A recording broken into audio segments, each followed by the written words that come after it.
And your neck is like that of a mountain goat. Love with Julie and MJ.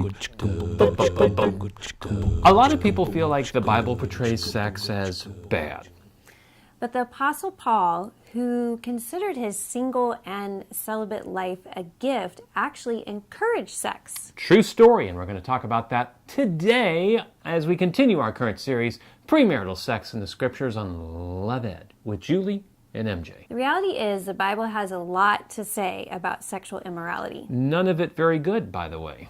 So it's understandable that with such a negative portrayal of sexual immorality, people can be tempted to throw out the baby with the bathwater. But if you think about it, if there wasn't sex, there wouldn't be babies in the bathwater. That's true. And that's why in Genesis 1, God doesn't just suggest, He commands Adam and Eve to get busy and multiply.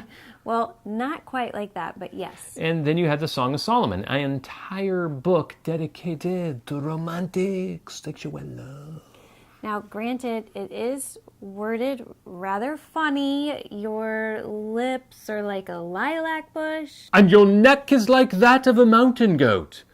But all of this metaphor is not because sex is so bad we don't want to talk about it, but because sex is so precious and so vulnerable we don't want to cheapen it. But like every one of God's good gifts, Satan loves to corrupt it. Yeah, and the church at Corinth was taking note of this back in the day, and they apparently had asked Paul whether it might be a good idea for everyone, married people included, to abstain from sex. For additional context, it would be helpful to understand that Corinth was a sexually perverse city. Can you imagine such a place? And that sexually perverse culture was infiltrating the church. Well, thank goodness we don't have that problem today. Which means Corinth was just like us. Same! And then there was the Apostle Paul, who everyone looked up to, and yet he was single and celibate. And so the Corinthians were thinking maybe that's how we should all be. Maybe it'd be better if nobody was having sex. What would that be like, a culture that was sexless? Well, a lot like a culture that was gone within one generation. I don't think that's ever happened. Well, if it did, nobody lived around long enough to tell anybody else. But that said, fortunately for married folks, in 1 Corinthians 7, verses 2 through 5, Paul responds with a very clear, resounding no. That would not be a good idea for everyone to stop having sex. Thank goodness for Paul. We are eternally grateful for New Testament confirmation that married sex is... Yes.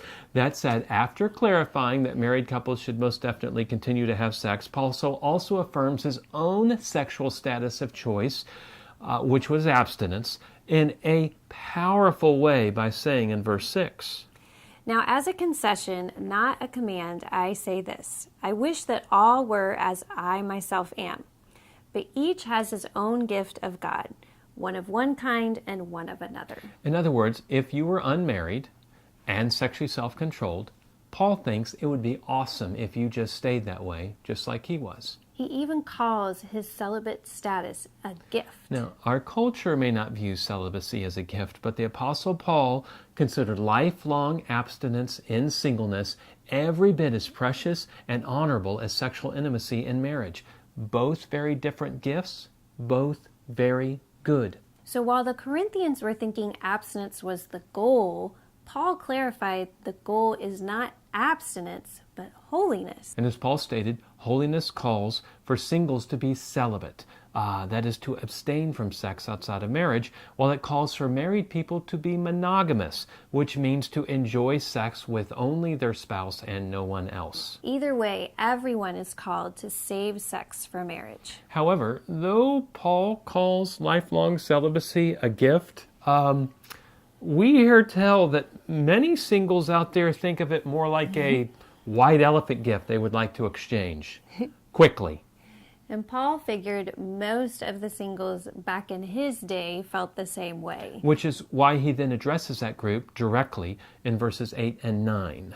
To the unmarried and the widows I say that it is good for them to remain single as I am. But if they cannot exercise self-control, they should marry, for it is better to marry than to burn with passion. But before you take that as your cue to rush off to the altar, let's make sure we understand what Paul is saying here, because there are a few passages we hear used out of context more often and more recklessly than this one. So join us again next week as we discuss whether it really is better to marry than to burn.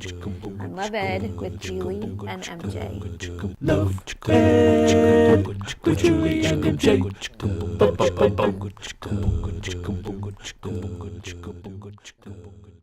Staying on. I don't know why it's staying on.